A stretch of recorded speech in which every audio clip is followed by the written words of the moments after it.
আসসালামু আলাইকুম। সবাই কেমন আছেন? আজকে আমি আপনাদেরকে খুবই মজার একটা চানাচুর মাখার রেসিপি দেখাবো।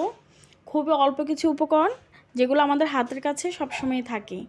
তো প্রথমে আমি এখানে পেঁয়াজ কুচি, কাঁচামরিচ কুচি আর ধনেপাতা কুচিটাকে একটু মেখে নিব।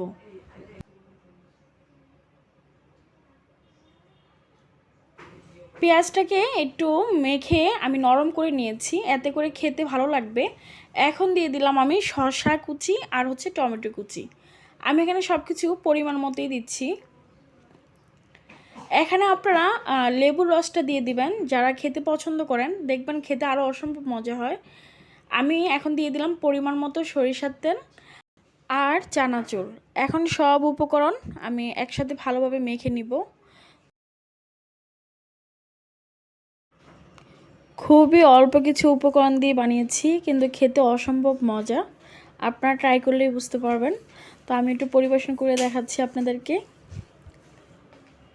এভাবে বানিয়ে আপনারা বিকালের নাস্তায় বা দুপুরে যখন 11টা-12টা বাজে তখনও খেতে পারেন। ভালোই লাগে মাঝে মধ্যে খেতে। তারপর আবার মেহমান আসলেও দেখা যায় ঝটপট এটা বানিয়ে দেওয়া যায়। তো আশা করি আপনার কাছে ভালো লেগেছে। আজকে ভিডিওটা এখানে শেষ করছি। আসসালামু আলাইকুম।